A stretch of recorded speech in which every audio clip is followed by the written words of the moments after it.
Good morning, everyone. It is 10 a.m. on August 9th, 2023, and I'm calling to order this meeting of the Public Safety and Justice Committee.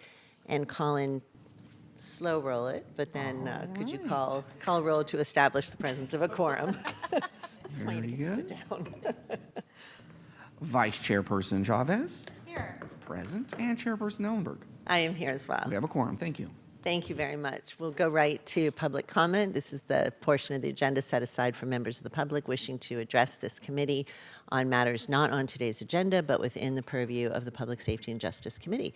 Do we have speakers either in chambers or on Zoom, Colin? There are no speakers in chambers, and there are no speakers on Zoom. All right, then item 3 is approval of the consent calendar. I don't have any changes to propose. No. Do you? Would you like to make a motion to approve it? So moved. Seconded. Do we have public speakers on consent? We have no speakers in the room, and we have no speakers in Zoom. All right, let's take a vote. Vice Chairperson Chavez Yes. and Chairperson Ellenberg. Yes. Motion carries. Thank you. Thank you very much. Item 4, our first substantive item, is the quarterly PSJC department reports on jail diversion and alternatives to incarceration. Casey, you're going to lead us off on that? Yes, I am. Thank you. So we will be mostly just taking any questions, and we have a lot of representatives here and ready for comment. Could you go closer to your mic? Oh, I'm sorry. Is that better? Yes. Okay, I apologize. So we have many representatives from the various departments on this collaborative report here available to answer any questions that might arise. A couple of general comments is, as we know, the ATI report, the bigger, sort of larger report is coming forward. And we just wanted to remind the group that the report that we're bringing forward today that we'll be discussing has some description of the diversion programs that we have in this county, but I think we're very fortunate to have a very robust multidisciplinary collaboration that really is looking to achieve the strategic vision of both protecting public safety while safely reducing the jailing population. So we certainly can take any questions you might have, but we are anticipating more details in that forthcoming ATI report. And just overall in our jail population, and again, we can look at specific data, but it is following the same trend that we've seen for about the last year or so, which is that we are managing to have people leave custody more quickly, those that are non-serious, non-violent offenders placed in community supervision safely, and that the population that we're seeing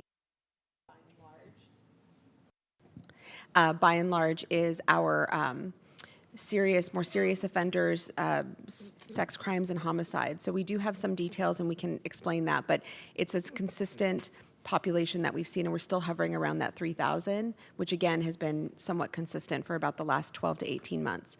So just a couple of overarching comments before we begin any specific questions.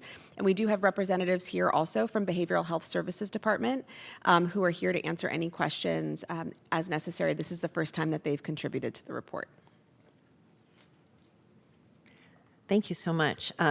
I want to just make an observation about the jail population data, and then I do have some specific departmental questions. And thank you very much, Casey. I know that it's a big lift every couple of months to put all of this together, and it's really important. It is just helping us measure and be very specific and intentional about our goals. So thank you. In June, when we last received the quarterly report, I really appreciated the increased detail that was provided on jail population statistics, but it's still a little bit difficult to discern what conclusions we should be drawing from the data. And I'm hoping to use this report to help us understand how trends in the data indicate our progress on the goal of safely reducing incarceration, what factors are contributing to any increases in incarceration, and what actions are within the purview of the county that we might undertake to address any of those contributing factors. I know that these are million-dollar questions, but I think some narrative that sort of links all of the disparate reports together might be helpful. And I'll just give an example and don't need an answer. today, but looking ahead. I was really glad to see in the report that the past 2 quarters represented the first downward trend in jail population since pandemic policies were implemented. The decrease is slight, but it's significant, and I think that it's really important that we identify what contributes to that. I'm curious to know, just for example, whether it was the change in the misdemeanor unsentenced population or a change in bookings. I'm curious to know whether any of our department's programs and successes that are highlighted in specific sections of the report make a measurable dent in the jail population. And those kinds of insights would be helpful to understand. Could I follow up just on that Please point? do. I'm really glad, Susan, that you said that, because what I, when I was reviewing this, what I was struck by is that at the county, in many areas, we're challenged with multiple outcomes, but that we're challenged specifically with making sure we have data that's accurate and thorough, and then being able to do an analysis. Because one of the opportunities that I think is so incredible about this report is I was drawing conclusions to it, but I would have preferred to hear what your conclusions were before I drew my own in terms of what the implications of some of the work means. And I wonder if to our president's observation, if you could talk just a little bit about how we move, first, like, how we continue to get data that's actionable, and I want to talk a little bit about that next, but how you see the analysis component coming on board, who provides that, and how does it get vetted and understood from all of you and then presented to us? And by the way, I don't mean it needs to be presented to us in unanimity. Like, we don't need everybody to agree, but I would love to have people's ahas from all of this good work. How do we do that? This one's not working great. We're having a mic issue here. Yeah, turns out my button controls Casey's mic. So we'll get work on that. You know, I think one complexity here is that in a very wonderful way, I think we have a lot of interventions that are happening at the same time. And so teasing apart what might be the impact of, for example, opening more courtrooms, or a shift even in who's assigned within a particular criminal justice department or the court to do a particular function, can have an impact on some of these numbers. And so one thing that I would just observe is I think there is just a limit in what we can differentiate in terms of the specific effect of one particular intervention as compared to another. I also think that one of the things that's been very rich and interesting is to have different members of our criminal justice teams see the same effect, but also come to different conclusions about what is driving particular phenomena. And that's, I think, a pretty natural occurrence. So one thing that I really would just highlight that you both acknowledged is I think it is really important to hear from multiple voices on a lot of these questions, because I think there are different hypotheses about what may be driving trends upward or downward in the jail population.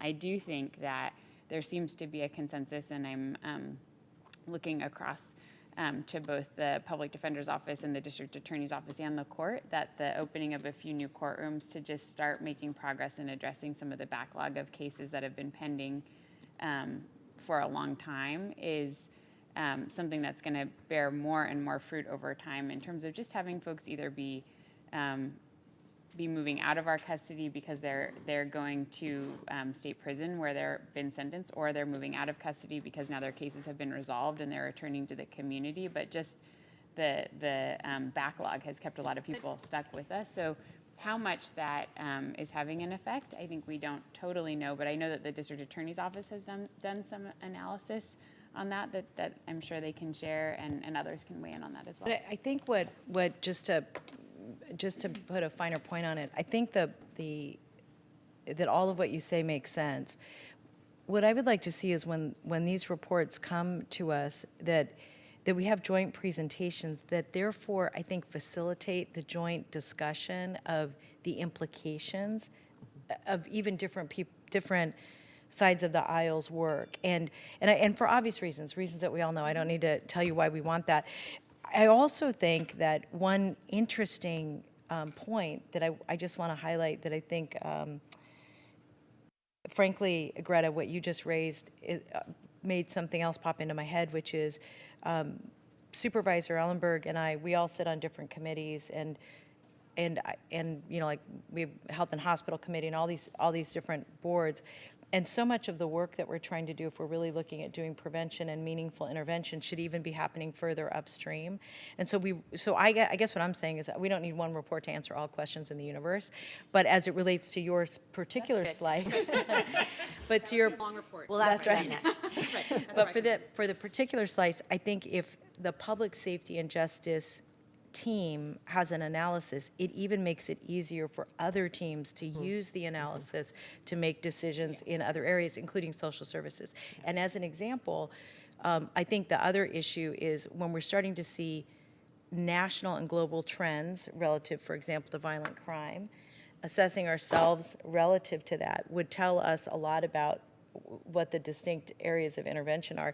And to be frank with you, I think some of the changes we're making in SSA relative to how we're handling children in need and trying to keep them in their homes also has an implication for a lot of the work that we're doing here, but difficult to look at that if we're looking at so many different analytics that we're not trying to better understand the story. So what would be helpful for me is to get your best thinking about how we get into the analysis component for all these different areas, because I think, and to be frank, some offices have more analysts and that kind of thing, others may not. So I think really right-sizing that so that we're also not underserving or under-responding to an area that's working really hard but doesn't have somebody on staff who has the capacity or the ability to say, oh, this is the implications, for example, for this particular department. That's a bigger worry too, or not bigger, but a worry.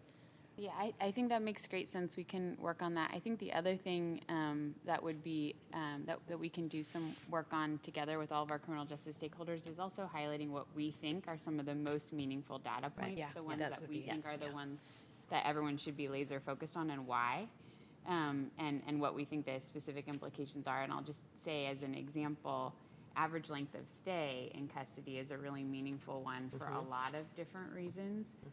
One being it drives very significantly our total population. It tells you something also about just how our soup to nuts systems are working, and also it has a significant impact on, for example, the care that custody health needs to provide to folks in an environment that really wasn't built for very long-term care for folks with significant medical needs. So we can specifically also try and break apart what we think are some of the most meaningful metrics Excellent. to track over time That would and be a their great implications. start. And I'll let you finish your questions. I'll jump back in. Thank you for letting me jump in on that. Absolutely, and thank you. It's always nice to hear when we are on the same page and trying to move toward the same thing. So thank you for that support. I'm going to turn to some of the department reports, and I neglected to have everybody on the dais introduce themselves, and I see some new faces. So with your indulgence, before I go to the department reports, if we could just quickly welcome each of you. Good morning, Dr. Jordan with the Medical Examiner Coroner's Office. Good morning, Stacy Capps. I'm an Assistant District Attorney. Good morning, Dr. Day with Custody Health Services. Good morning, Nick Burchard, Chief Probation Officer. Good morning, Molly O'Neill, Public Defender's Office. Good morning, Bob Johnson, Sheriff for Santa Clara County. I think I'm having mic issues. Good morning, Michaeline Regan, Assistant Director of Pretrial Services. Good morning, Beth McGowan, Presiding Judge. I think I fixed the mic issue with help. Greta Hansen, County Chief Operating Officer. Casey Halkin, Deputy County Executive. Sylvia Perez McDonald, Director, Independent Defense Counsel Office. Javier Aguirre, Director of the Office of Diversion and Reentry Services. Thank you all. I really think that it's such an immense privilege to have all of you sitting in the same room, available to answer our questions, to talk with each other, and really present a coherent picture of how the county is addressing public safety and justice issues. So much gratitude to all of you. I really am, as always, was impressed by a lot of the innovative and impactful work that our different county departments are doing. I just want to ask a few questions that will help better understand the information that's provided. But let me first ask Greta or Casey, to whom should I direct the behavioral health related questions? I see Margaret Obalor and Eric Riera in the audience. Great. Thank you. Hi, Margaret. There was a lot of really good information here about the extensive efforts to add intensive outpatient treatment slots and transitional housing. Given the large number of people on the JAC list, and I think is it around 100 now? Nobody has a mic on. I can't see clearly. Nope. No, I can't hear you. Colin, can you offer some help? Good morning. Can you hear me? Yes, Okay, sorry. perfect. Thank you. So looking at the JAC list, the number of people who are waiting to be released to crisis residential settings, can you comment on what we're doing to add crisis residential capacity, and if so, where we are in that process? So in FY 2023, we added capacity for crisis residential, and we continue to work on adding additional beds, right? So we are in the process of looking at various sites that we can add additional crisis. There is no more capacity with our current providers. So we have to go back out into the community to seek additional beds. What's your target number of additional beds? What do you think would completely break down the bottleneck? What do we need? Well, if you look at the RAND report, it does say that we don't need so many more beds. And yet? But at the same time, we will continue to look at the number of referrals that are coming in for crisis residential and work on that. Maybe so I can defer to Eric to add information, since he's also the one working on thanks. And additional capacity. Thank you. And Eric, when you answer, can you also try to explain the disconnect between RAND saying we don't need more crisis residential and 100 or so folks being on the JAC list? Yes, absolutely. And Eric Riera, I'm the Deputy Director for Behavioral Health, and I oversee the service delivery system, and thank you for having us here this morning.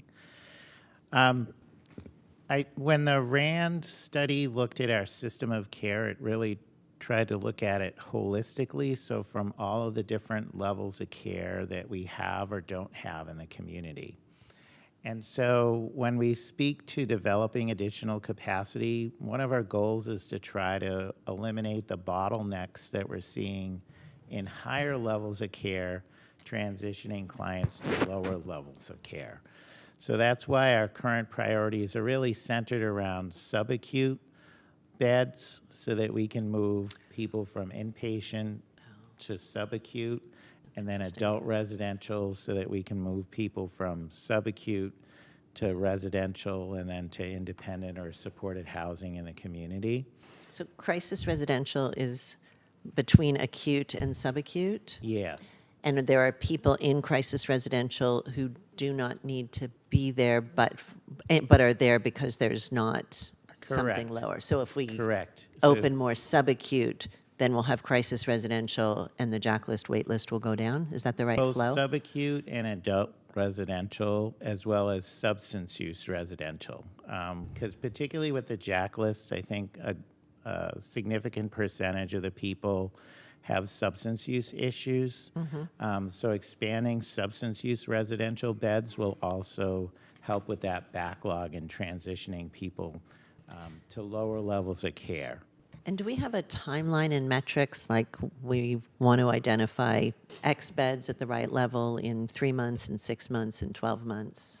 We have not set a timeline for those other levels of care. Our focus right now at this moment is around subacute bed capacity expansion, and we're working with FAF on identifying potential options to expand subacute.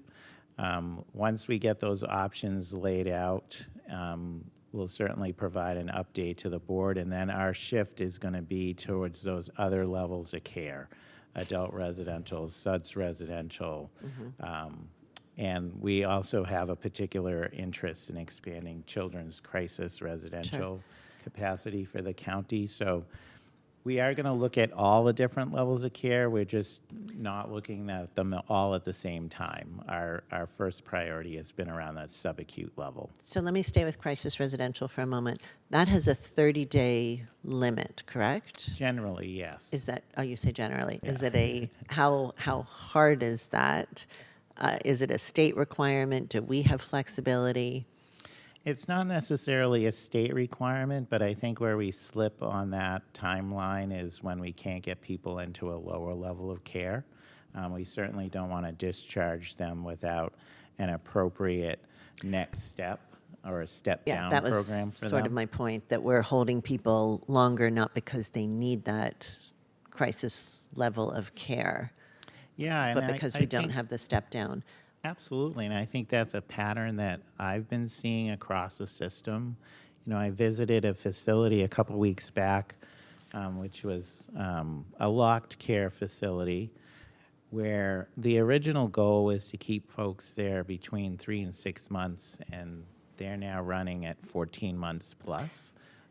Again, because of that backlog and being able to step people down. What's the funding source for crisis residential? Is that covered by Medi-Cal? It is covered by Medi-Cal, yes. Thank you. Crisis residential care came up both in this section of the report and the public defender's report relative to services for people who've been deemed incompetent to stand trial.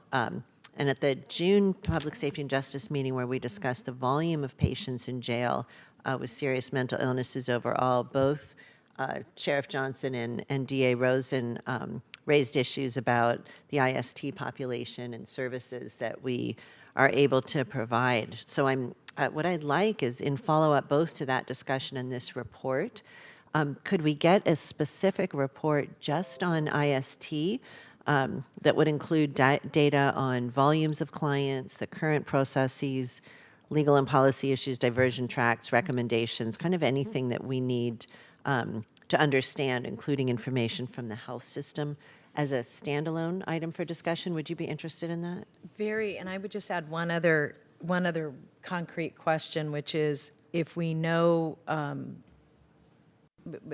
there's, what the public defender is saying is that we don't have any specialized mental health treatment while they're in county jail. Right. And so what I would be interested in understanding is, what are we doing with those folks, and then what should we be doing with them? It sounds like there's a divide, and I would really be interested in your all take on that. Sure, happy to talk about that. One thing, just to jump back for one moment to something I wanted to add to what Eric was sharing about some of the subacute pinch point, and really feeling like we have a lot of people getting stuck in these higher levels of care, then not having those beds available, is another major theme from the RAND report, which is where there's many places where we have bed capacity in the community, but not a willingness on the part of those providers to take folks coming out of the criminal justice system. So I just wanted to add that as an additional area of work that I know we all need to be focused on, is kind of increasing providers' willingness to serve the folks that we're responsible for providing care to, because that's part of the disconnect between what they were seeing as a landscape of beds available, but an inability to place some of our clients. And I can move on to the other thing that you just mentioned. I would love to just add on to go back, if we are, and then come back to the report that Susan would like. And I think it's a really, really important issue that I think she's right to say, let's look at it isolated. It's distinct, and it is a problem. And frankly, I think with the leadership that you're playing at CSAC, I think being able to have this data would allow all the counties to be able to have a conversation with the state that we're not able to have right now because we're a little mushy locally in terms of the impact. Because we can't say, well, here's the impact, and by the way, you can pay us to do these services locally, or you have to expand at a state level. So I love that. You know, on the bed issue, you know, I actually, this is raising sort of a bigger concern for me, which is that, you know, we've been having a discussion about what beds we need where here forever. And I'm going back to reports that we've gotten from 2015 that have essentially said to us one of three things. We don't know how many beds or what the need is. Or when we've asked very specifically, what are the waiting lists for each level, we've yet to see that. In fact, we saw it for the first time, I think, in the last 6 months, at least a framework of what that wait list is. And I think the point that the president just raised about the connection to all of these beds it's kind of alarming, actually. And let me just say why. The discussion about not being able to have our nonprofit partners engage in the higher level needs, again, without having the list of where people are or what the waiting list looks like, is a discussion we've been having for 30 years. And I can say that because I was here 30 years ago working for an elected official here. So one thought that I have about that is that we have given direction on multiple occasions to go have conversations with our nonprofit partners. And I think one of the questions that I'm very interested in understanding is if there's an inability, a lack of willingness, I think a fear of risk. I think they don't want to be the ones calling the police. I think there are a bunch of reasons that they're not as interested in those beds. And the question is, at what point are we the provider versus, you know, continuing to do frankly what I think are very challenging negotiations. And what I don't know is the reason the negotiations are halted, stilted, or difficult to get to is that we don't have shared agreement about placement, you know, under what terms and conditions someone's placed in this environment versus another. So I'm wondering how much longer we have the conversation. I'm glad you asked that question because I think maybe I needed to be more clear. The entities that are not so willing to take some of our clients don't tend to be our nonprofit partners. They tend to be some of the other providers that exist in the community that are more in the for-profit realm, which is something that I know Margaret and Eric could speak to much more specifically.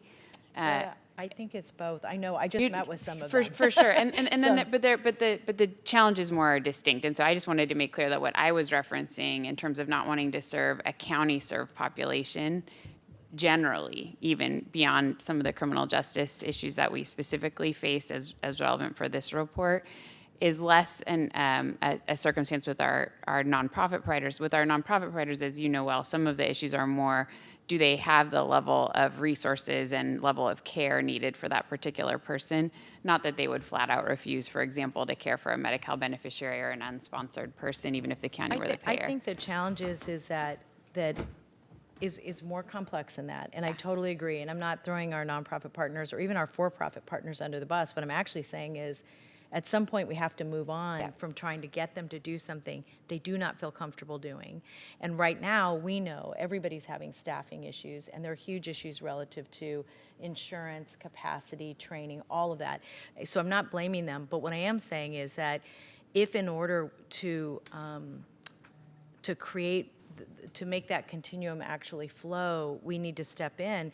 And by the way, and let's just talk about this with the for-profit partners, if that means that in order for us to balance the book, so we're not just taking the high-need folks, but we also can have a patient mix of the lower need folks within that range, I think that's something else that we need to have conversations with folks, because what that may mean is that we're taking out whole lines of, you know, whole roles that for-profits are playing right now, or even some of our nonprofits, if it's going to require us to take on a higher risk, that may mean that we're even taking on more of the continuum.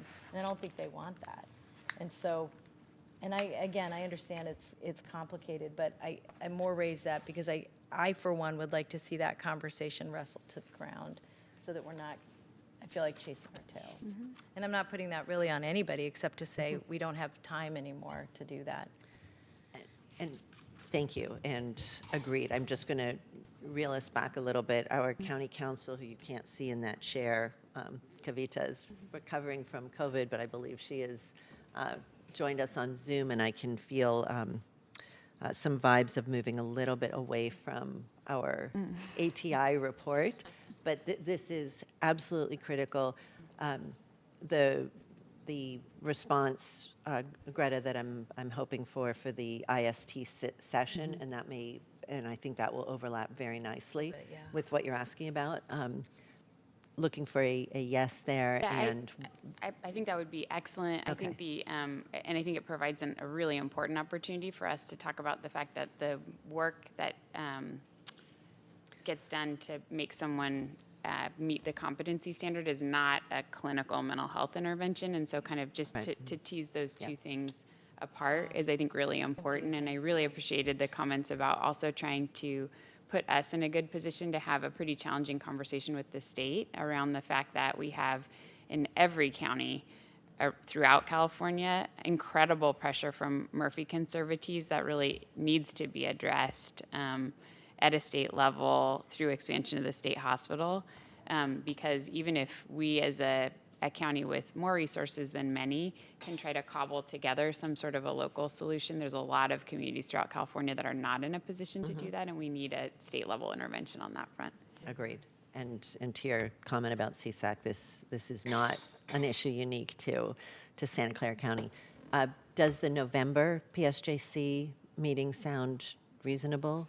Would you like to do it faster? Do you need longer? No, I think November would be good. Okay. I do think that it will be helpful to have some conversations. There's so much to unpack there. We've obviously done a session where we talked some about just the legal framework for Murphy conservatorships. We can talk about the legal framework for the competency assessments. Also, I'll just, there's many topics that we could delve deeper into. So getting a little guidance from you, President Ellenberg, on exactly what you want to lead with will help us bring forward a presentation that's what you want. Thank you. And if it is something ongoing that has multiple parts, so that we have study sessions within the context of this meeting, that's great.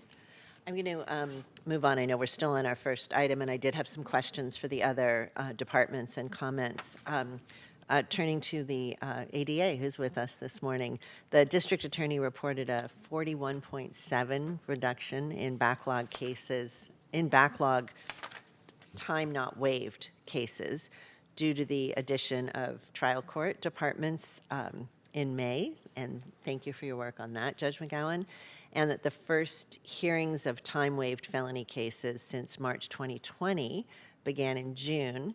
And someone stop me if anything is incorrect here, with time-waived misdemeanor cases planned to be heard starting in July, just a couple of weeks ago. I know we've been discussing the backlog for more than a year in this committee, and I just want to acknowledge this significant work undertaken by the courts, the district attorney, the public defender, of course, the sheriff's office, and really all of our justice system partners. So kudos for that. And Judge McGowan, just do you want to share any information about how the trial departments have been able to be opened after such a long time, or anything else on this particular update? I believe that the first week of May, we met the promise of opening 3 additional felony trial departments. The dates shared by the district attorney are correct. We did start hearing time-waived misdemeanor cases on July 17th, and we continue to operate those additional courtrooms now, thanks to the sheriff and the additional staffing we received. Just briefly on the last topic, the court would like to thank the county's chief operating officer for attending a day in our mental health treatment courts. We were very impressed by the services of behavioral health, who staffed both courtrooms with supervisors and had a number of assessors going in and out. We paid a visit to the behavioral health offices there. We noticed that the sheriff was staffing those 2 departments with 6 deputies, and there is a change in that those courtrooms are now open to each other so that the deputies can flow as needed. They are the highest volume and highest staffed courtrooms we have, and we were very grateful to Greta Hansen for coming to see them in person. Thank you for sharing that. The other part of the district attorney's report that I want to highlight is the new metric of cases declined to be filed or diverted or deferred. I was particularly interested to see how many of the cases captured in this metric represent cases that were diverted through the narcotics or pre-filing division routes versus cases where there wasn't enough evidence to prove beyond a reasonable doubt. Is it possible, and I assume you'll take the information back, but my request there would be, could we see a breakdown in future reports as to which cases are diverted and which are declined to, what did I call that? Declined to file, or declined to move ahead?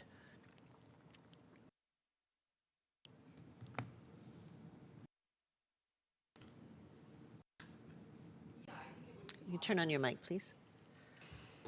Excuse me. It would be possible to give you a number of the cases that law enforcement agencies bring to us for review, the number that we do not file, and then we could probably further break that down into, of the ones we do not file, which one of those are pursuant to our narcotics policy, our diversion policy for narcotics. I'm sure we can probably do that. I don't know if we can further break that down. Did you want a further analysis of those numbers? No, I think Okay. that's a good breakdown. Sure. Thank you so much. I appreciate that. With regard to pretrial services, I know we're receiving the annual trends report for next month, so I expect we'll see information there. Just a quick question this month about strategies taken to decrease the PTS officers, the pretrial service officers' caseloads.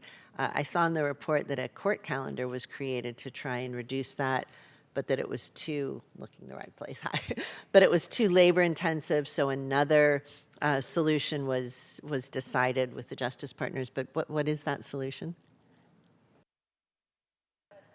We got some mic issues today. Wait, you need somebody's mic. We've got folks on Zoom too. We began discussions with the court to review cases at the 6 month. So once they're released on supervised OR, so at the 6 month point, we'll start reviewing cases to see if we can get them off our caseloads at that time. Oh, I see. We're in the So early just waiting stages. a little We're still bit in the early longer. stages, but Okay. we're starting those discussions, correct. All right, thank you. That's helpful.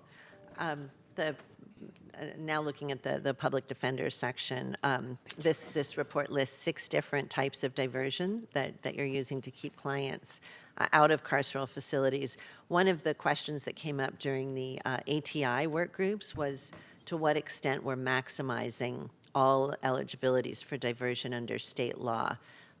Your report, Public Defender O'Neill, and thank you very much, reports how many diverted. It would be interesting to see information on whether this is more or fewer than were diverted before, what percentage of the eligible population are being diverted, and is that information that could be provided on future reports, Molly, or are there challenges to that? That I'm Thank not you, thinking of? President Ellenberg. We can certainly look at, we can try to look at the number of people who were eligible versus the number of people who were granted diversion. Sometimes it's a little complicated because not everybody who's eligible is necessarily a great fit. We may make a determination with our client that it's not really, that they may get a misdemeanor credit for time served offer and get out right then and there. And for complicated reasons related to whether clients are going to comply or not, they may or may not be good candidates for eligibility. But we can certainly try and take a look. It's complicated also because of the number of different types of diversion, misdemeanor diversion, veterans diversion, mental health diversion, to get a full grasp for how many people are eligible, because there are strict criteria in some types of diversion and it's relatively open in misdemeanor diversion, for example. So we can certainly try, and I can get back to you about trying to fine-tune those numbers. The complications and, keeping in mind that this is for policymakers and not the detailed analyst, but I appreciate your sort of wrestling with what additional information might be valuable. I did note in your report that you described pre-release assessments as the most effective method of reducing incarceration. Is that when defendants are set to appear in treatment court? Yes, and basically it's just getting at the issues and the problems and the solutions sooner. So if we can determine what the issues are, if it's substance abuse or mental health, and get the client connected to treatment sooner, that makes them better candidates in the mental health arena for mental health diversion, because we're able to articulate what the diagnosis is, what the solution looks like. In the past, we would have to wait until the cases were resolved. Right. So it basically checks a lot of boxes in terms of better outcomes. That's good. And to Supervisor Chavez and Greta Hansen's earlier comments about really honing in on what is most impactful, what is really working, knowing amongst the diversion techniques or tools, which ones have the highest impact, I think is really helpful. And are there things that we need to be expanding? And I thought I had one more question for you, but I think you may have answered that. Why you're seeing the pre-release assessments as the most effective method of reducing incarceration in treatment court. I think we need more treatment courts. We probably need more judges to do that. Care court is going to further elevate that need, and I see your look, Judge McGowan. I'm sure you would like that as well. So to all the judges out there, if any of you want to do treatment court and mental health diversion, we really, really, really need you. Any other comments or observations from, I see Sylvia Perez McDonald, our alternate public defender, and then I'll go to Supervisor Chavez. Yeah, so one of the comments I have, I guess it's to your question about generating reports that are going to be more useful as a roadmap for, improved strategies. And I really agree with that. I think that's a great point, because there are so many moving parts, there are so many factors affecting, all the information that you saw. And so I think it is going to be important for data to be used as the tool that guides the decision making. As we pointed out, when we have a justice system, we have traditionally an adversarial system. And so we have very different perspectives, very different viewpoints. There's a lot of different opinions. There's a lot of different, and opposite viewpoints. And the issue is, as policymakers, is how do we then make the decisions that are, the best for the county and consistent with our policy goals, but that we can all rally around, not because we agree with it, but because the data shows that it's going to be the most effective and impactful outcome. And, I think if we can add more robust data to these reports, more robust numbers to these reports that are going to be used as a marker to tell us where we are and where we want to go is great. And I love the conversation earlier between the both of you about, for example, the IST population. Our most vulnerable population right now in the jail are the mentally ill, low-level offenders who are in the jail for too long before they get out to treatment. And the efforts are great, but then how do we improve it? And the priority should be them, because the charges alone often do not justify their incarceration period. So it would be great if these reports also focus on what are those numbers? How many of those do we have in our system? How many of them are actually in custody? How long have they been in custody? And what have been the factors that have kept them in custody? And I think those reports, again, are going to be super helpful, because then we can all rally around, hey, we're focusing on this population. And I've worked, you know, there's great work happening among all of us, including the DA's office, the public defender, and all of us that have really deep concerns about it, but we can become paralyzed without how to move forward. And so I think that's what I really appreciate about this conversation. There's so many moving parts too. Like, for example, we focus on a lot of diversions that we're identifying as diversion, but of those, how many are actually having an impact on the jail population? Because if we're focusing on low-level offenders that would not even qualify to be in jail at all, then those are not necessarily, they're great, and we're doing great work, but they're not impacting our bottom line, which is our 2,800, 3,000 people. So I think that's where I would love for this conversation to move so that we can, you know, utilize your insights, your requests for analysis, but then have us all be guided by something or that we can all rally around, which at the end of the day is the data, because that one doesn't lie, and we all can agree on some of the data points. I think you made excellent points with regard to both issues that we want to move forward out of this item. A little bit more detail around the IST population, not just the procedures and processes to move people, but what are the charges, how long have they been there, what has influenced that, and then with regard to the analysis of the quarterly report, I think you just added some good depth there that I would be happy to incorporate in. I'll just make the motion now to do that, but do you want to go first? Or do you want to Molly's fine. Okay. Thank you. I'm sorry, I very briefly neglected to mention that as far as mental health diversion goes, we should be seeing an increased number of petitions being granted, which is great. That's a really valuable tool to reduce the jail population and keep mentally ill people out of the system.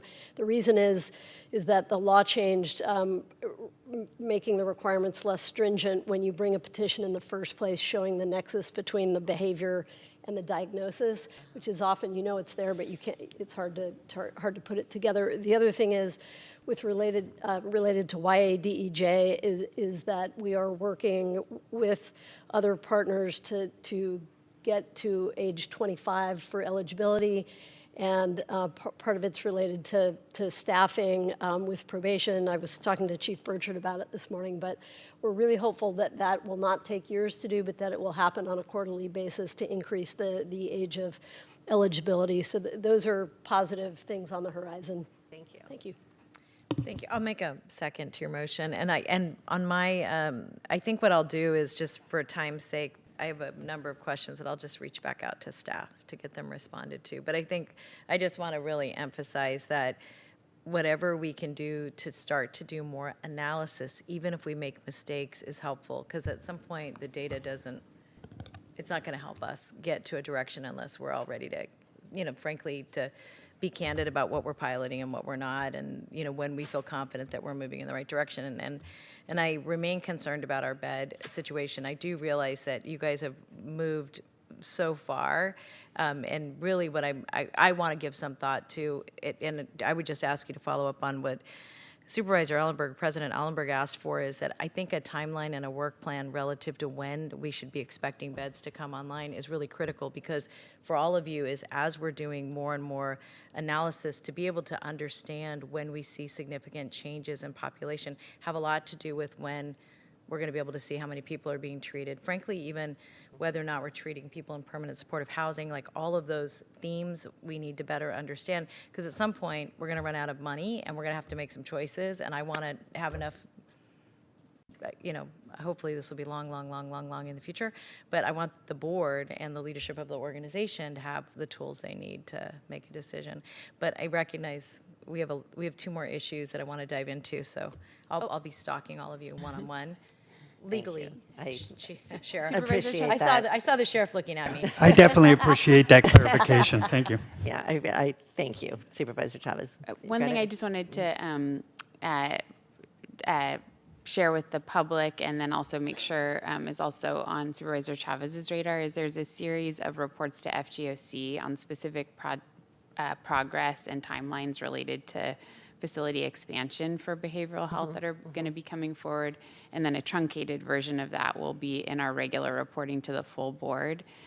So I can ask, or either your staff can reach out, or we can just make sure that those those reports as they're coming forward to FGOC are also on your radar, and we can incorporate some of the feedback you've given on kind of what you're hoping might be embodied in those, but those will be going to FGOC.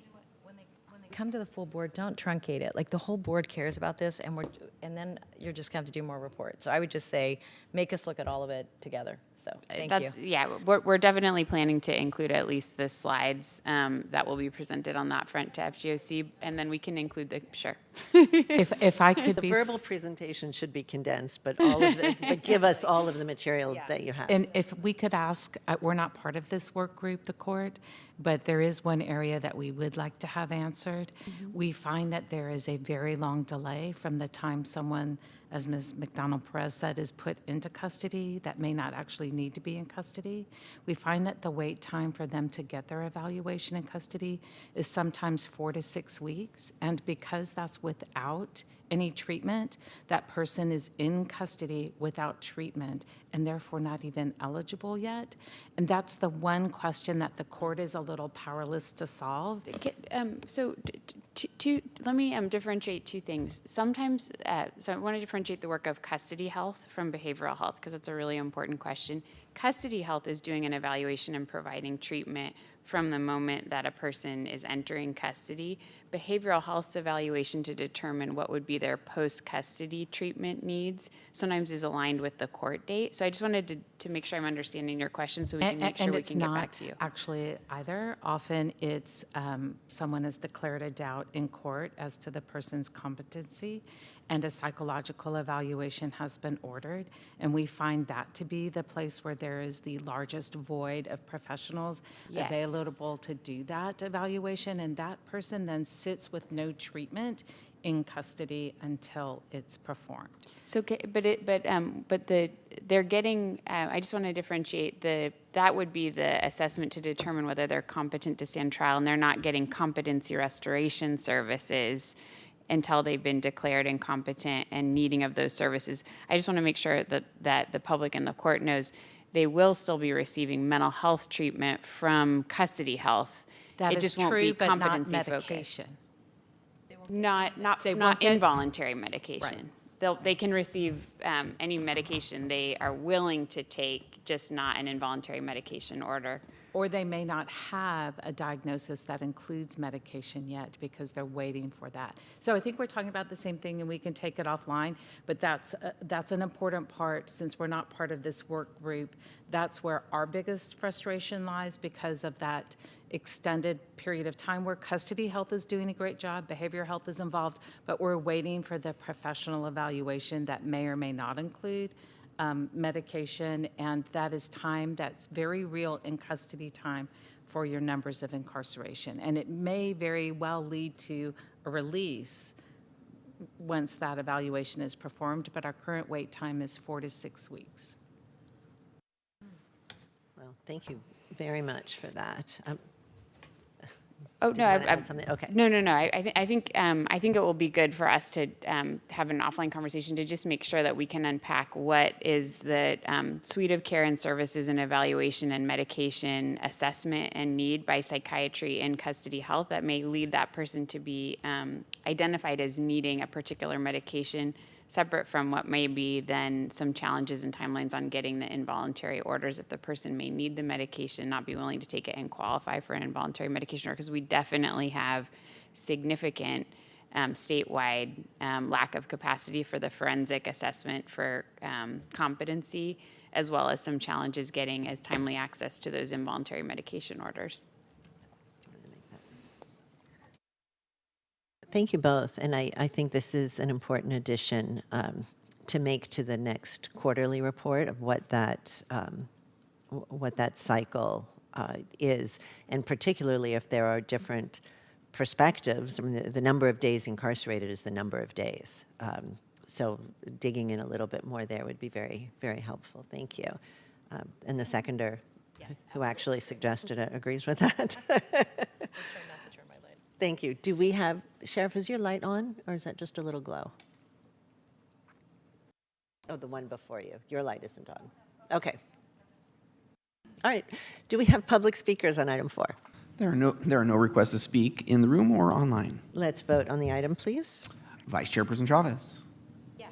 And Chairperson Ellenberg. Yes. Motion carries. Thank you. Thank you very much. Item 5 is the AB 1950 implementation bill, and I will turn to Probation Chief Dick Burchard. And we're happy to present kind of the outcome of AB 1950 and the impacts that it had on clients on probation.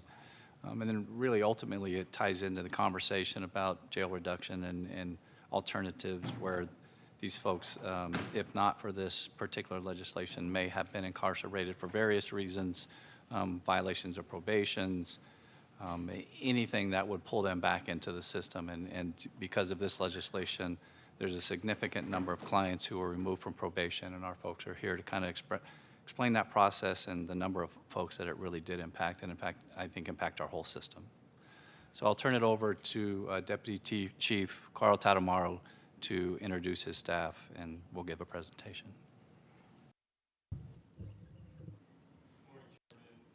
Could you turn your mic on, please? Good morning, Chairman Ellenberg and Vice Chairman Chavez and members of the Public Safety and Justice Committee. I'm Carl Tatamaro. I'm the Deputy Chief over Adult Services for Probation. And giving a presentation today is all the way to my right is Craig Carpenter. He's a Senior Research and Evaluation Specialist with our Research and Development Unit. And next to me is Probation Division Manager Frank Nessie, who was very instrumental in the facilitation and implementation of our AB 1950 efforts. So I'll pass it off to Craig Carpenter. Good morning, everybody. I'm going to begin by providing an overview of the 2-year-long effort to implement the changes to probation terms under AB 1950. So to provide some background, AB 1950 amended Penal Code Section 1203. Hold on just one second. Your voice is coming in and out. And Colin, it looked like you were noticing that too. Is there a mic issue? Is that working? Yes, just closer to the mic. Perfect. Thank you. So AB 1950 amended Penal Code Section 1203A1 to set the maximum term of probation for most misdemeanor crimes at 1 year. It also amended Section 1203.1 to set the maximum term for most felonies at 2 years. And prior to the enactment of AB 1950, maximum terms for misdemeanors were generally 3 years, or a specific term. For felony offenses, it could be for a period not exceeding the maximum possible term of the sentence, up to 5 years. So importantly, there are some offense types excluded from the new provisions in AB 1950. These included most violent offenses, certain theft and embezzlement offenses, domestic violence offenses where the victim was a certain type specified in the family code, and any offense that included specific provisions in the legislation. You know, you may need to change mics because you sound like you're swimming underwater. I apologize. I know the clerk's office has done so many things to try to fix the mics, but we have mic gremlins that will not go away. How's this one? Better, yeah. Okay, great. Thank you.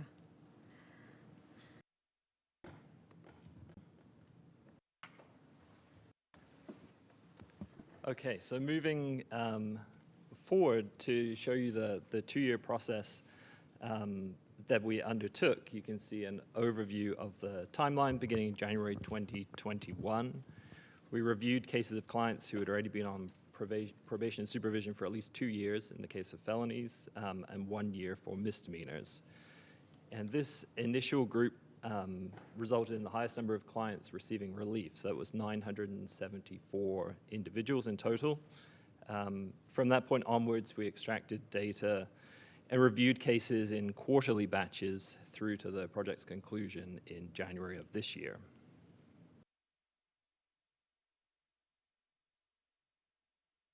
And there was some discretion available for each county on how to approach the implementation.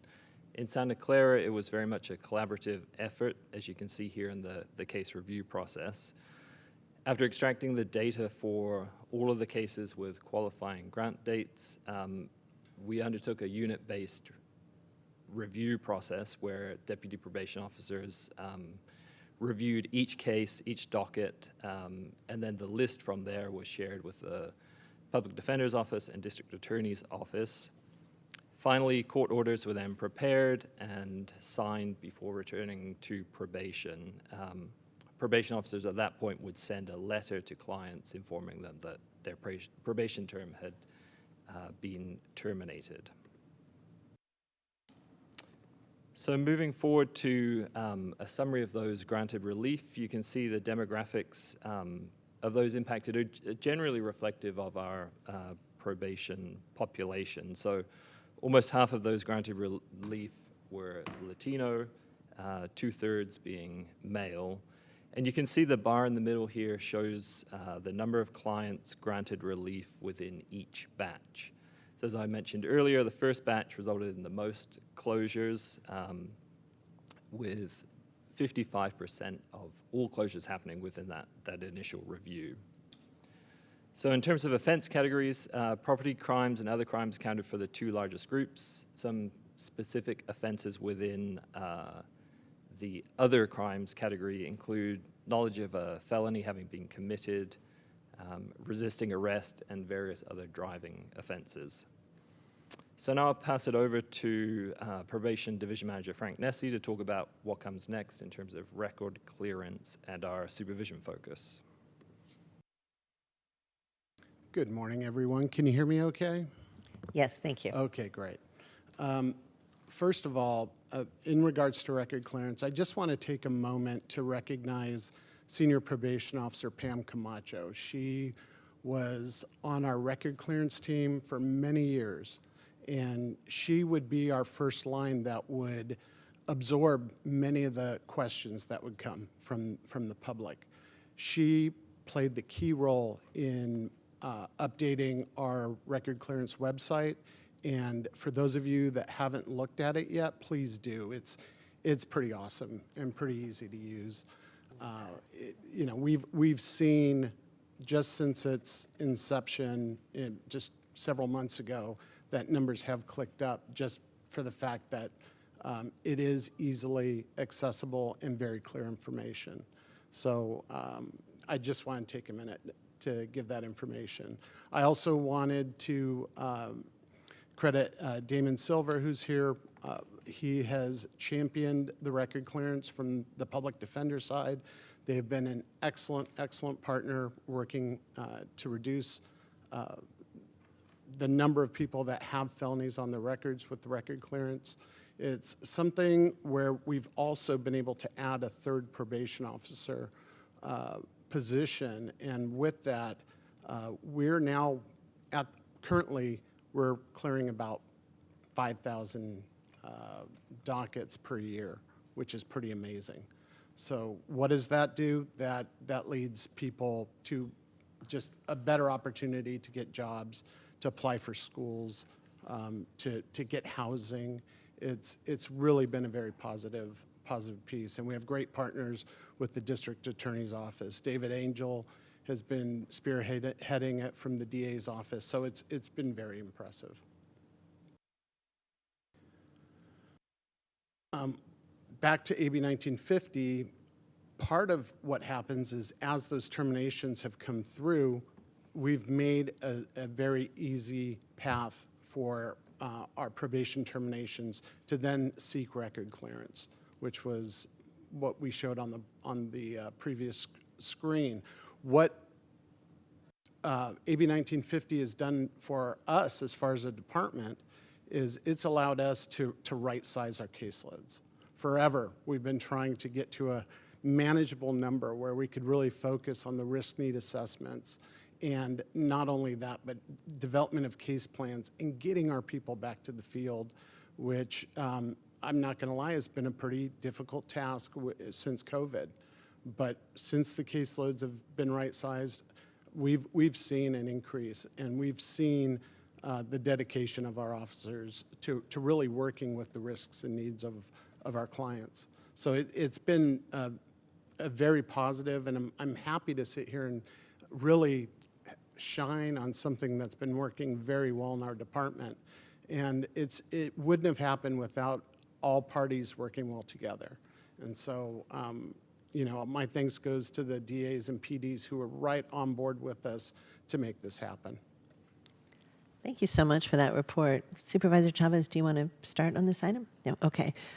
Just a couple of questions on this one. I really appreciated the demographic information in the report. The report overall was great, just really easy to read, easy to follow, clear. So a big overall thank you. I didn't have a sense of what % of the population that's on probation overall has been eligible for 1950. So when the project started, there were about 7,000 people on active probation. Okay. Currently, we're around the 4,000 number. Now, not all of those have been due to AB 1950. Right.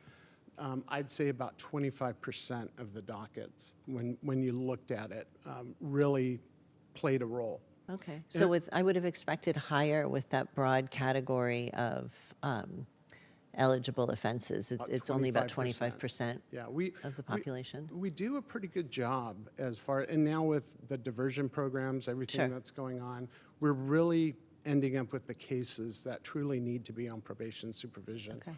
So it was a good number for our department. Thank you. I appreciate that. And with regard to the expungements, I recall articles about the district attorney was championing, I think, some new software to automate expungements. Is that in place, or are these still being done manually? David Angel will talk your ear off about it. I'll appreciate the very quick summary. Yeah, he's working hard on it. Okay. I know they've had several test runs, and what they're looking at is really the low-hanging fruit. It's like what can be taken care of automated without much need for discussion. And so it's something positive, and I know they've been on the works trying to get this in place for, I'd say, the good part of the past year. Okay, so it's still a work in progress. Yeah, but I believe it's getting closer. All right, thank you so much. Supervisor Chavez. Thank you. I just had one kind of broad question. One is congratulations. It's so exciting to see this moving forward. And I do just want to acknowledge our partners at San Jose State because, you know, long ago they were saying, let us help, let us help, let us help. And so really appreciate them stepping in. Could you talk just for a moment about the challenges with getting people to go through the record expungement process? Based on the numbers, we have not seen too many challenges. In fact, on our website, say people want to do it themselves, there's a YouTube tutorial video of how to fill out the forms. So, and we do have officers on site who pick up the phone when people call if they need that. Also on the website, there's numbers, addresses of the different parties, San Jose State, who the contact is there, as well as other nonprofit groups that help and assist with the record clearance process. But are people, I guess what I'm curious about, I had this experience of talking to somebody who was thinking about record clearance and was actually fearful even of the interaction, thinking that maybe there was more bad, like on their record than they knew. And what they told me is they got persuaded to do it by a friend who said, you should just go do this because they weren't applying for certain kinds of jobs. And come to find out, their record had been cleared automatically a long time ago. They didn't know and weren't applying to jobs. And so I asked this question because I wonder, you know, both relative to shame or fear, or if we see, and actually one of the reasons I love San Jose State's program is I felt like they were an intermediary that was a little, you know, less scary really to interact with. But could you talk just for a minute about if we're doing outreach, or if the volume is so high right now, we don't have capacity to go out and do those kinds of conversations? Yeah, thank you. I'd love to speak to that point. If you remember, a year and a half ago, we were just trying to keep up. We had a massive backlog. Yeah. And that's when, and thank you, by the way, for granting us an additional position for record clearance. So we've been catching up, but really we're still at the point where the numbers are increasing, especially due to our website and everything else, that we are just trying to keep up with what we get. It's a large number. I do believe what's going to help people the most is going to our website, because you don't need to speak to anyone. It will direct you to the nonprofit and to San Jose State for that additional help. Now, how we get the word out about our website, I'm all ears. Would love to hear what we can do.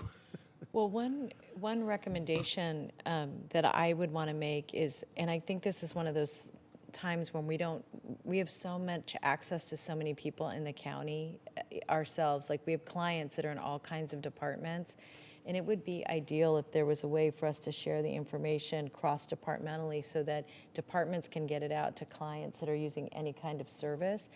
Because those folks have already an interaction with us, and so that the website then may be very doable and usable because they're already interacting with somebody. So that would be the first recommendation I would want to make through you, Greta, to figure out how to do that. Well, and if I could add, I think the information, I think probation, people on probation are getting that information. Right, I'm thinking about, like, for Court example, probation, some of these we other. have people who are on every, like, whether it's general benefits assistance, WIC. I mean, we have a lot of people who are using programs for the county all over the place and who aren't afraid of the county. And so and there may be some that we don't want to do. I just think it would be valuable to take a look at people we're communicating with already. And then all of our board offices, I mean, I don't know how many people we have on our email list, but it's thousands, just our offices.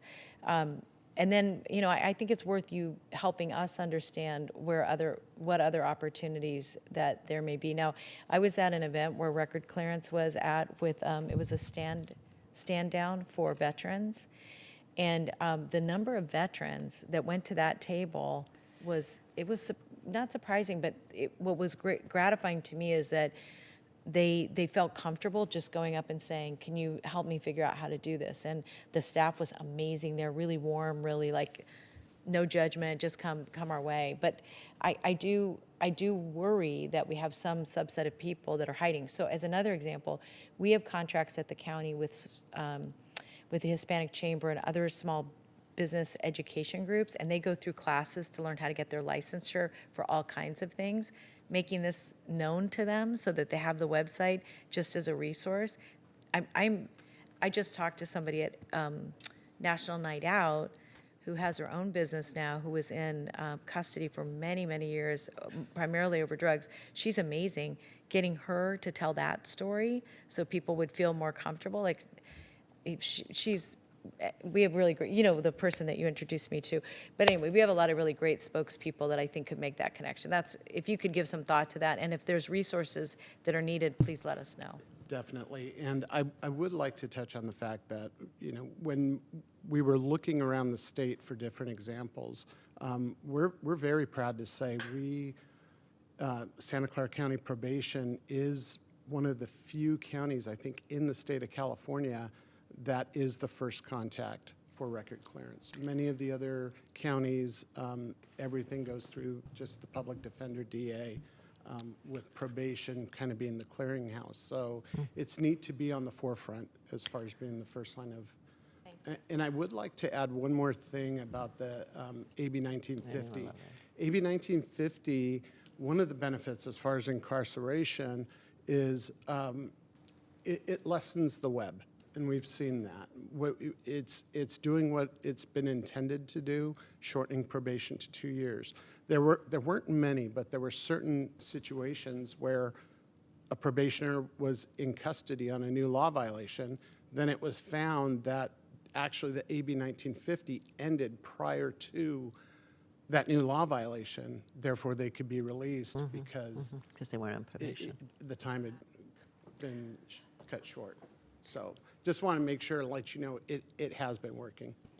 Thank you so much. I also am just kind of feeling your enthusiasm, which is great. And it's sad to hear that we're one of few counties, but also I hope that your department will apply for a CSAC program recognition award, because then that's, first of all, it sounds like it deserves one. And second of all, it then highlights across the state what we're doing, and hopefully you'll set some small non-spreading fires in other counties to do that work as well. So thank you.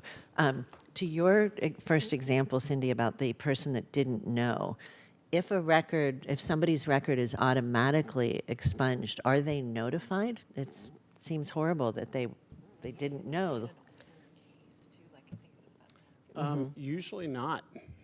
What happens is with AB 1950, we were sending letters out letting people know, because the terminations were done in bulk. Many times now AB 1950 is separate from record clearance, but many times unless they're checking their record, they're not going to know. We have had situations as well, and we've been working very close with the courts and the clerks, where there have been some people that have been granted probation, record sealing, and then they go apply for a job, and the felony is still showing up on their record. And so we've also tried to be the connection there, so people could come back to us and say, hey, this is still showing up on my record. So we might have to get items back on the calendar just to make sure that those certain cases that might have been missed being put into the system from the court side or what have you are then making sure they're taken care of. This is fascinating. Thank you. And those award nominations are due August 23rd. I'm not joking. Do it. Do it. Yeah, I'll look at Nick. Do it. Public Defender O'Neill. Thank you, President Ellenberg. I just wanted to make a few points, if I could, about expungements and the number. So first of all, there are mandatory expungements where a person gets to get the expungement no matter what, and there are discretionary expungements where, say, for example, you complete probation, but you might have had a probation violation. You have to petition the court to get your record cleared, and we do that service for people. So the reason 5,000 is the number reported from probation and 2,100 is the number reported from the public defender's office is because many of those mandatory expungements go directly through probation.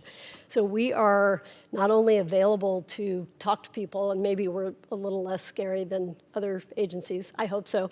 I don't know. Anyway, we have a whole team committed to doing this work, and if it's a felony, getting a reduction to a misdemeanor to then get the expungement. We are also out in the community at community events with our outreach folks, advertising the work and talking to people about what kind of priors they have and how old they are, and then petitioning the court and getting those accomplished. And this year we did more than we've ever done before. But it might be, I know we're having a long meeting today, but it might be worthwhile having our team come in and present about the expungement work we do, perhaps in conjunction with probation, because we work very closely with them. But I just wanted to kind of highlight that work. And one last thing, which is with respect to 1950, anybody who was in Judge Manley's or Judge Silva's departments who had probation terminated then automatically, if they were eligible, got an expungement as well. We didn't do that across the board for a number of reasons, but I think it's really important to highlight that that happened for that vulnerable population of clients in treatment court. Thank you very much for sharing that. Nick, you're leaning in.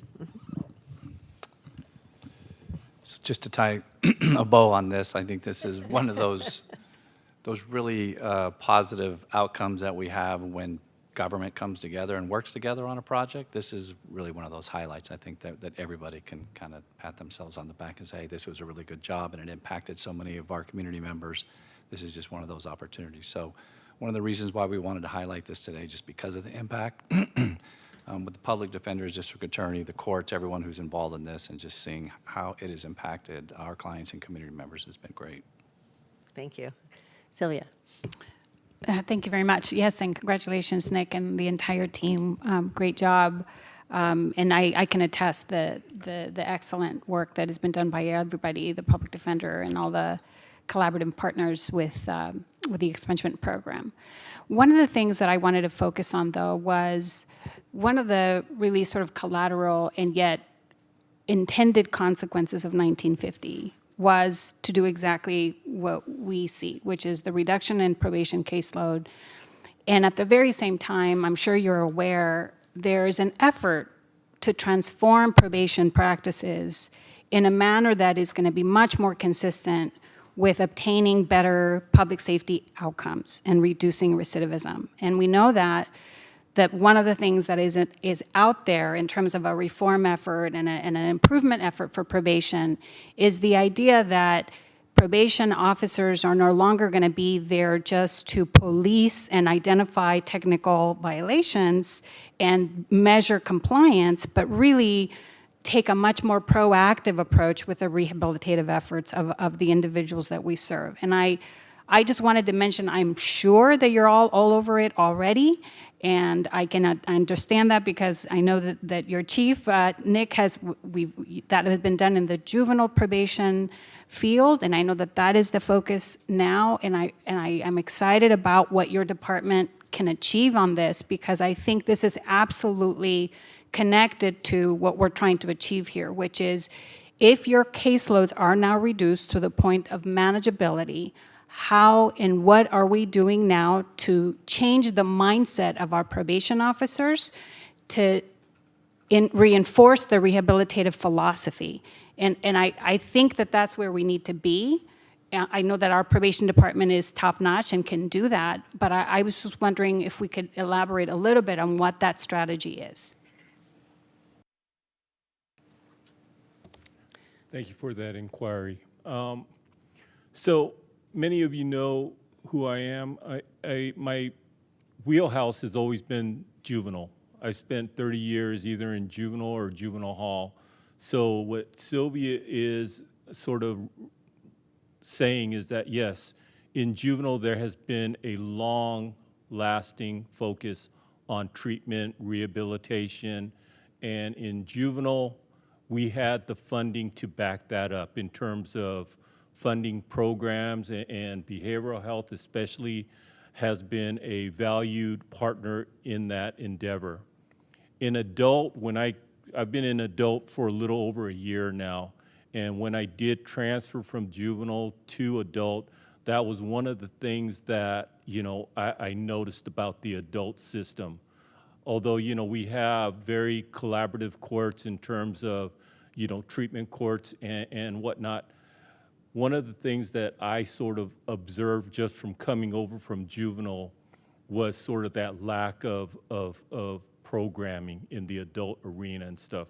Yes, we have our employment programs. Yes, we have our substance abuse programs, but obviously the population here in adult is much bigger than our juvenile population to service.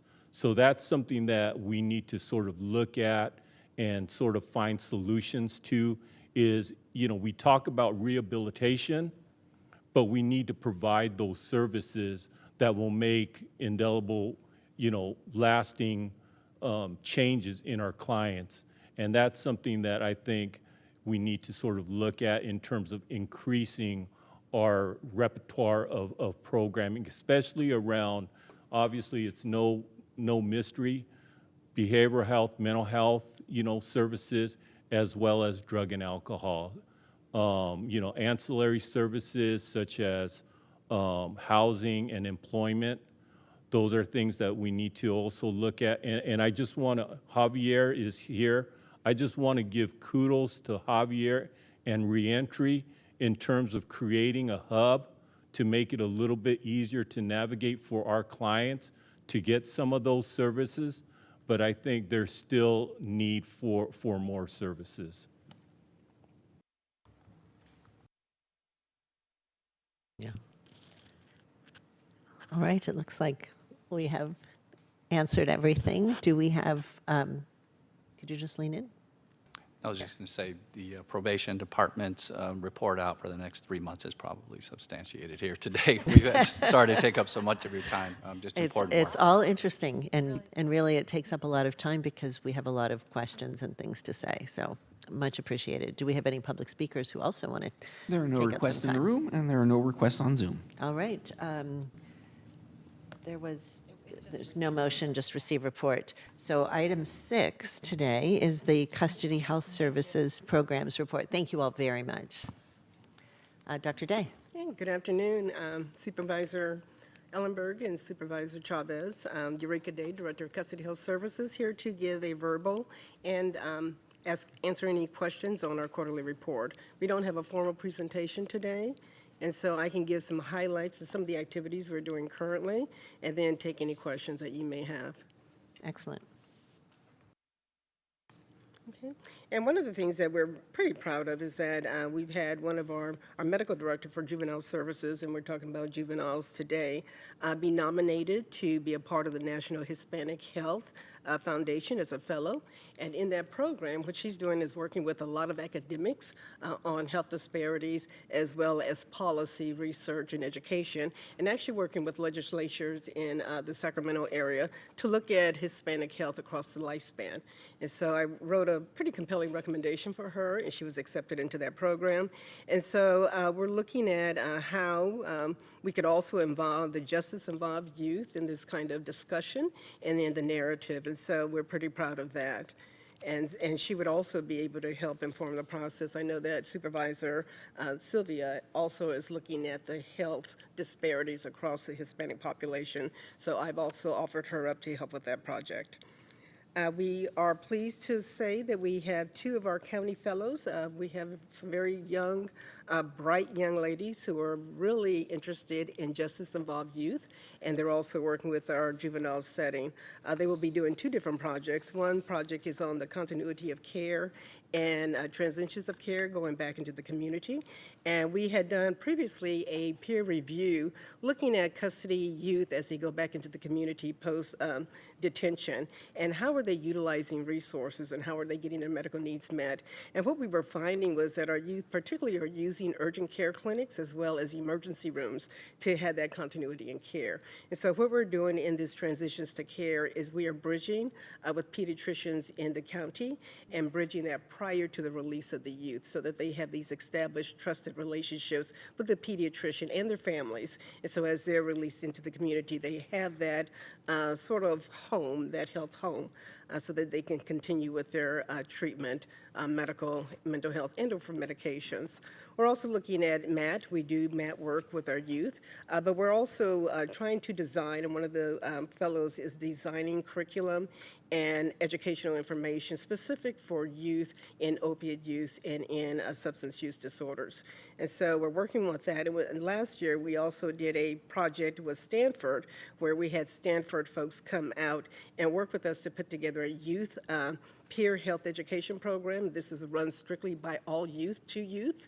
And so that's a pretty popular program. So for the opiate and the educational information that we are designing with our fellows, that will be dovetailed into this peer review, peer health education curriculum that the youth are running with other youth.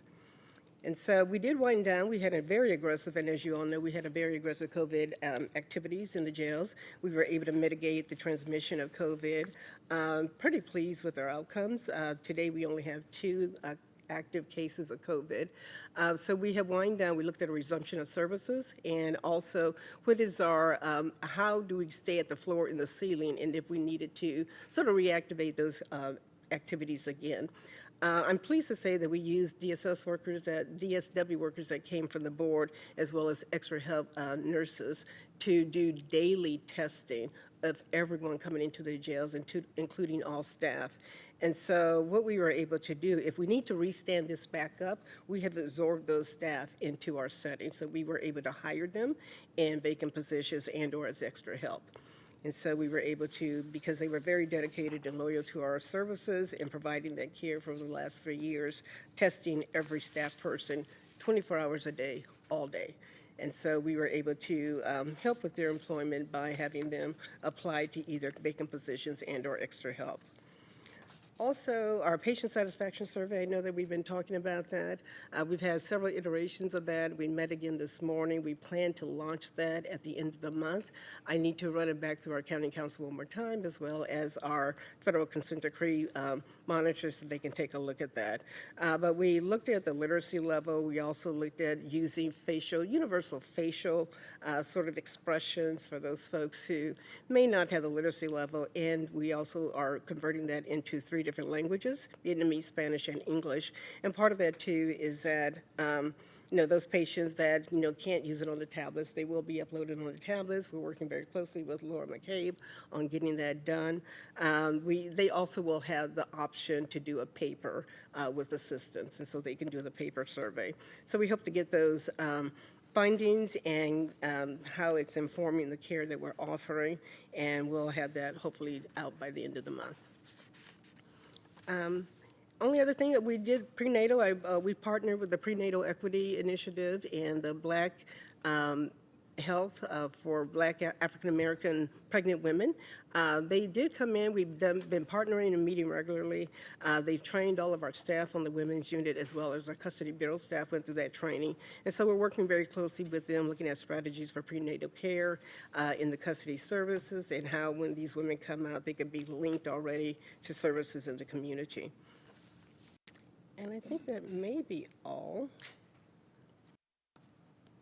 And if you have any questions, I'm just getting back from a 3-week vacation, so my brain is still a little fuzzy here. I can say on our condom distribution pilot, and we're looking at that, very similar to what the prisons were doing under Assembly Bill 966. And so we're looking at a pilot distribution program. We're working very closely with Custody Bureau. We're looking at how we're going to distribute those. We're also working with public health. We got 3,000 condoms basically donated to us through the AIDS condom distribution program. And so we're looking at receptacles. This is a harm reduction program and a preventative program for STIs. And so and this will be for both women and men. So we will also have those condoms for women. And so we hope to launch that in early fall. Thank you, Dr. Day. Supervisor Chavez, do you have questions on this report? Thank you, and thank you for the report.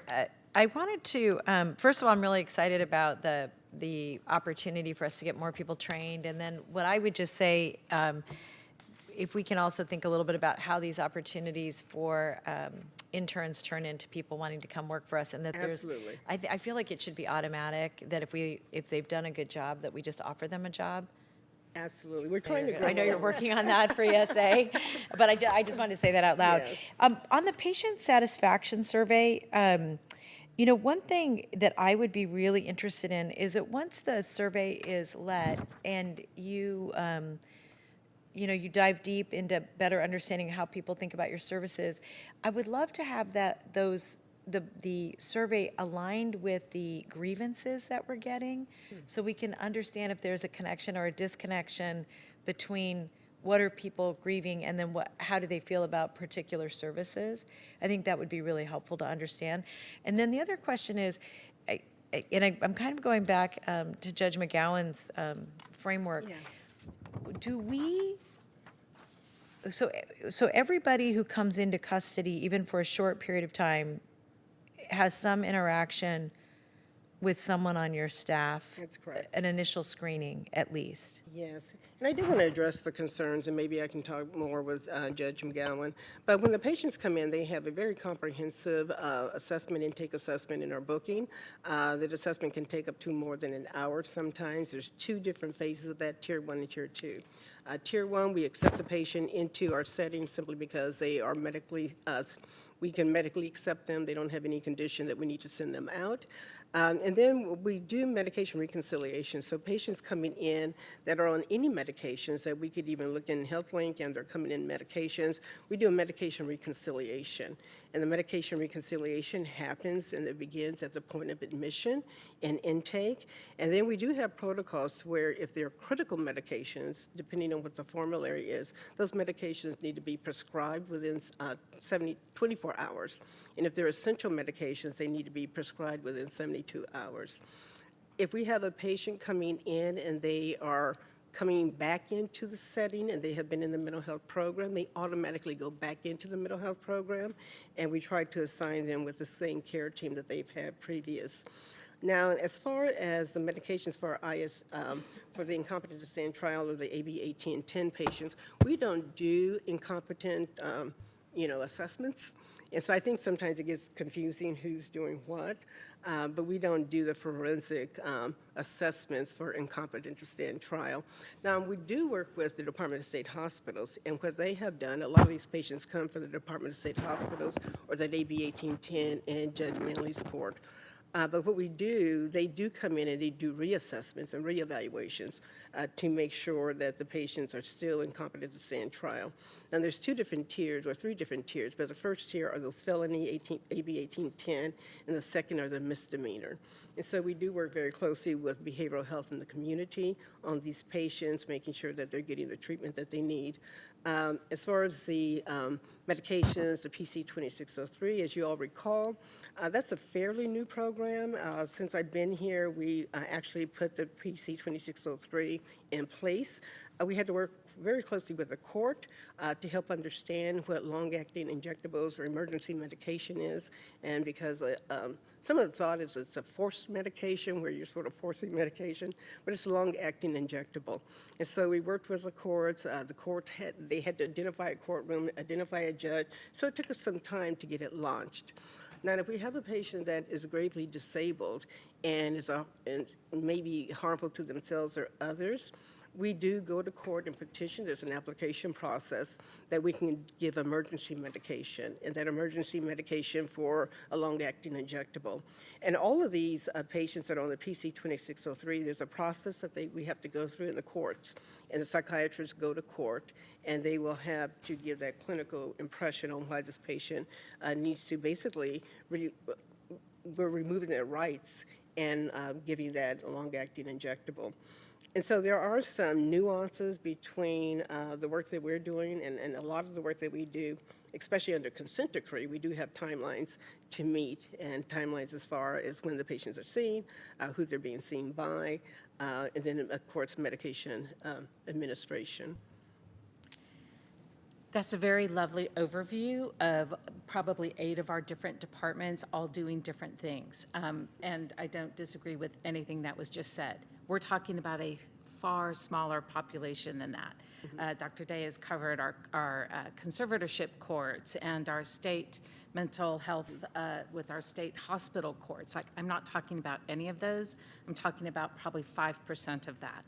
When someone has come in either through an arraignment on a misdemeanor or a felony, and some bench officer wants to send them to diversion, they have to await their evaluation. That's where our delay is, just in that evaluation, not in any of the other things that what we're hearing about now. And I recognize that that will be an offline discussion and come back to this committee for a deeper understanding of how we're going to address that gap. Just one other thing, and I want to go back to the patient satisfaction survey. I want to make a recommendation, and that is that the reason I was asking about the grievances is that I do think we should take a look at the grievances as the survey is structured, because we have some issues, like when people come in, this doesn't happen often, but we get feedback from families about whether or not the family member did have access to medication, whether or not we were able to access their records and all that. So I think being able to take a look at what happens when someone first comes in, when they've requested a service, and then breaking it down to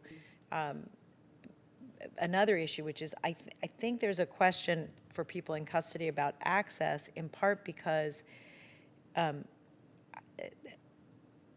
I think there are expectations that our clients have, and then there's how much resources we have, and then frankly there's some systems issues that are now being addressed. And one of them that I just wanted to focus on with access is that period. So that's one issue. And then another issue that Dr. Day, just want to raise today, and I want to ask President Ellenberg, if this is something that we can discuss, is I am very interested in understanding how our medical personnel actually show up to the facility. And the reason is that feedback I've gotten from both clients and families and people who work in custody is that we have a system by which we have to move people, and we from one room to another or from one activity to another, and that we have a number of medical personnel that show up late, that at times when are not convenient and are making demands on staff to make a patient available. And I just want to say we're paying people an awful lot of money to make agreements with us about when they're going to be available to our clients and how that's going to be supportive of a system that's very, very complex in terms of how we move people safely around the system. So what I'm interested in understanding, Dr. Day, from you and from the sheriff, and Greta, of course, I'm sorry, Greta, you're over here for me for a moment, is that I want us to audit, I want to understand what people's actual time cards look like, that we're paying boxes of money, I mean, not boxes for the press, it's not boxes, we're paying fairly, but we're actually spending money on this, and I want to make sure that the partners we have are partners that are prioritizing our clients. And I mention that because I've gotten that feedback from across the spectrum. I believe there's probably something there. So either an audit, so that it's really hands off and doesn't, Dr. Day, put you or Sheriff Johnson, who you have to interact with folks in a difficult position. But I want to make sure that we do an audit of that, of our outside medical services as quickly as we can. Because I think part of our grievance problem and part of our staffing problems really rely on that partnership working, and I want to see if it is working. Greta? Oh, I was just going to say, I think the challenges you're naming are definitely squarely on Dr. Day's radar, on my radar, on the sheriff's radar about, let me differentiate two issues. One is just the incredible challenge faced in custody and out of custody, and having the quantity of qualified mental health providers that we need to deliver care. And sometimes we're faced with a challenging choice of providers who are willing to deliver the care, but not at the hours and at the times and in the ways that we might want. And so deciding whether to utilize services that are then very challenging to coordinate with the staffing patterns and functionality of other staff that we have in custody health, and certainly with the sheriff's office staff. So figuring out how we can best optimize that in a very challenging environment, which I know is a big challenge in other counties. It's a challenge for the state, given that a lot of the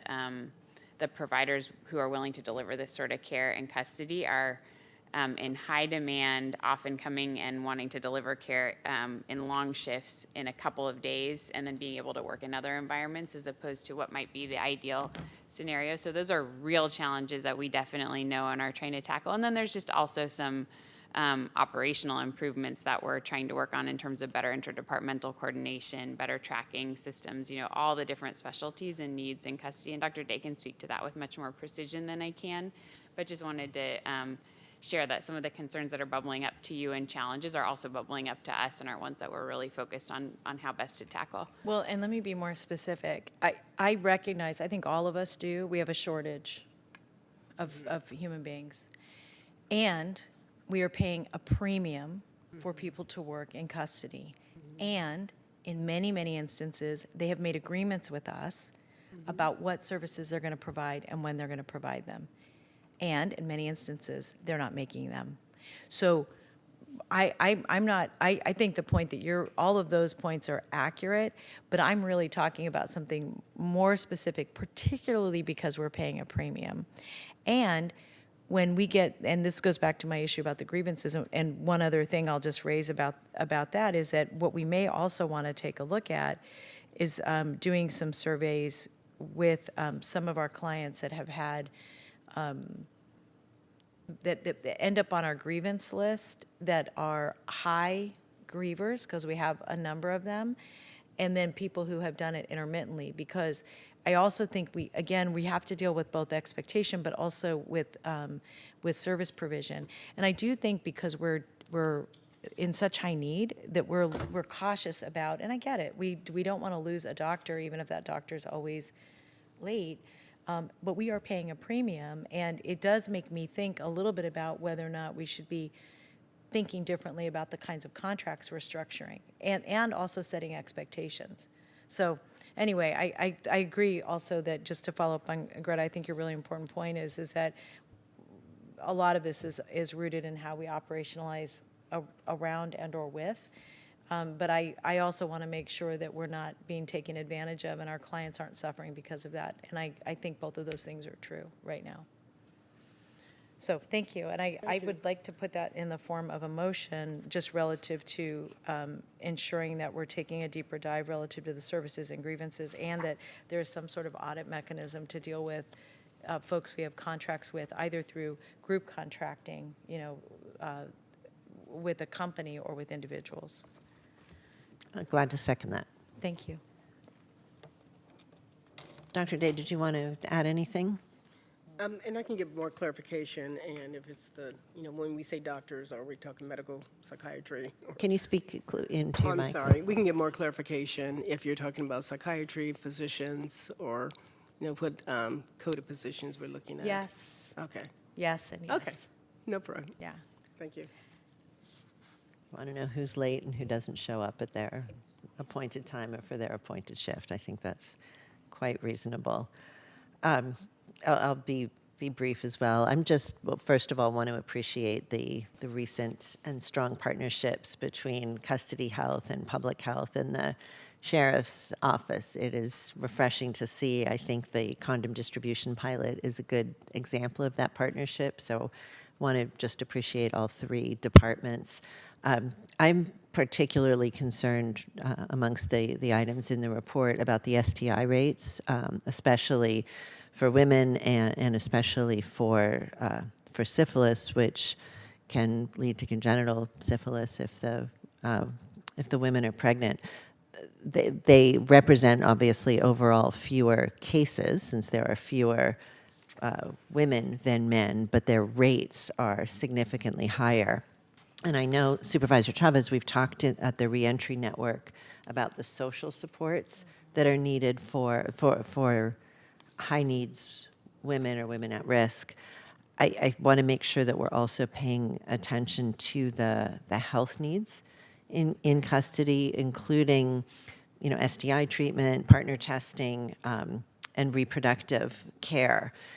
And I appreciate your mention, Dr. Day, of the work you're doing with the Perinatal Equity Initiative and Black Infant Health. I think this focus on mothers-to-be and women, particularly of childbearing age, is really important. Do you know offhand, and you can send it if you don't, how much funding we're receiving in this grant and when it runs out? Supervisor, I haven't looked at the grant since this morning, so I can get that information to you. Okay, thank you so much. The report states that patients in custody at least 72 hours are reached for opt-out testing. A lot of people, I imagine, are leaving in less than 72 hours. Is this an issue of staffing, space, funding? What would we need to put in place so that we could offer opt-out testing for everyone upon booking?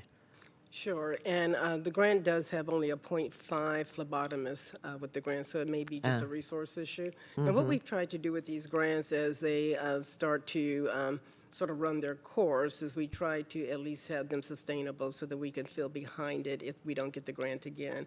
So we are looking at hiring our medical assistants who also are certified in phlebotomy. And so we have several medical assistants that we're bringing on board. They also have that certification in phlebotomy so they can meet this need as well. Yeah, I think particularly if women are going to return immediately to the community, we want to get that test, the diagnosis, the penicillin if they need it. Just the impact is so consequential.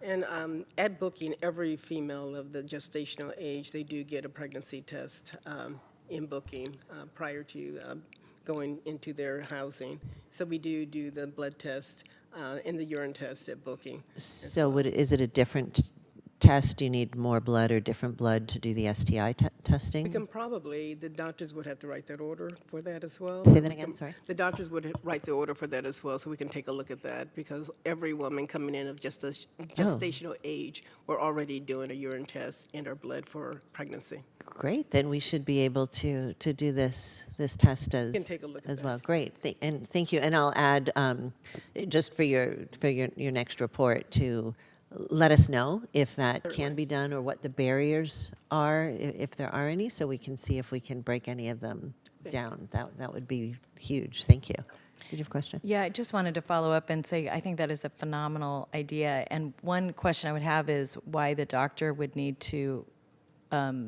write or prescribe that versus somebody opting in who's coming in to be able to just request that. Do you know what I mean by that? For I the was patient? responding to what you said about we could talk to the doctors about whether or not they want to prescribe that. Now, for the additional testing for STIs, when we're doing the booking, all of those need to go through the lab, and so they would have to come through a doctor's order.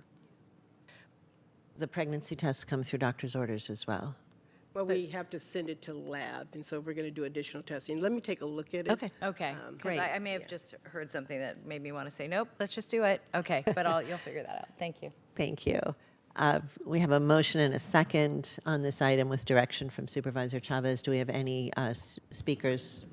There are no requests in the room, and there are no requests on Zoom. All right, let's vote on this item. Vice Chairperson Chavez. Yes. And Chairperson That's my name. Ellenberg. Yes. Motion carries. Thank you. Item 7 is announcements. I'll repeat again that the CSAC Challenge Awards deadline is August 23rd. I'll tell you why I'm harping on this for 2 reasons. One is that we're just doing phenomenal work in so many departments that deserve to be recognized and that could provide tremendous value to other counties around the state that are looking for innovative ideas. I think that, we can be a little self-congratulatory when we've earned it. And second, the more we share publicly about what we're doing, the more our own legislative delegation knows what's happening in Santa Clara County. And that gives them more opportunities to talk about the work, to refer people to our relevant county folks for expertise. And it really strengthens our position and visibility across the state. And I think that's important, and I think we should celebrate what we're doing well. So are there I'll look for lights, for other announcements from anyone on the dais. I just wanted Kara? to make one announcement, mostly for the public and for our criminal justice leaders who are here. I know this is well known to both you, Supervisor Ellenberg and Chavez, but yesterday we opened, or we celebrated the ribbon cutting of what will be a new facility right across the street from the VMC campus, where Momentum will operate an expansion of its Crossroads program, which is very much aligned with the discussion we were having earlier in this meeting about the need for expanded capacity. And so often I know in other settings we're really highlighting the aggressive expansion of behavioral health beds that is happening under the leadership of the board and with a huge cross-section of leaders and stakeholders from across the county organization, including, of course, with behavioral health at the lead. But that was just very consistent with your comments about highlighting our great work, a wonderful opportunity to celebrate the sometimes slower than we want, but very steady progress on capacity expansion that's happening in our system, and with a provider, Momentum, who, as I know a lot of our stakeholders know, is one of the most receptive to taking our clients who need to exit custody. And so want to also express not only my gratitude to FAF and behavioral health for their leadership in getting that facility ready to house that program, but also to Momentum for being a really critical partner to the county and to every part of our criminal justice system in giving that safe, non-custodial exit to treatment that we all want to see for more of our clients. Thank you. Casey. Speaking of the innovative program, would you mind? She is the boss of me in so many ways. Speaking of the incredible work and innovative work that Santa Clara County does, I would like to take this opportunity to introduce all of you to our first and the only nationwide clinical director of trauma recovery, Dr. Tammy McCoy-Arbayo, who is sitting here in the audience. Welcome. So Dr. McCoy just started with us on Monday. Is very much jumping in with both feet and will be responsible for helping the county and our stakeholders to coordinate the response for mass victimization and response to critical incidents, but also looking a bit internally at how we can better support our employees and our county departments when responding to critical incidents in the workplace as well. So we're very excited to have her. She comes to us with a lot of experience. She's responded to 10 critical incidents, including mass victimizations and wildfires. And she was also a critical partner for the district attorney's office, for victim services, and for me when I was the director of victim services when we responded to the Gilroy shooting and later to the VTA shooting. So we're incredibly lucky to have her and very grateful to add her expertise and subject matter expertise to the wide variety of specialists here in the county. Thank you, and welcome again. Anything on this side from any folks? No? Well, then we will adjourn this meeting at 11:55. The next regular meeting of PSJC, oops, where'd the date go, is September 20th at 10 a.m. right here. Thank you, Colin. Thank you to all the folks behind the scenes that helped this meeting run so smoothly. Have a good day, everyone.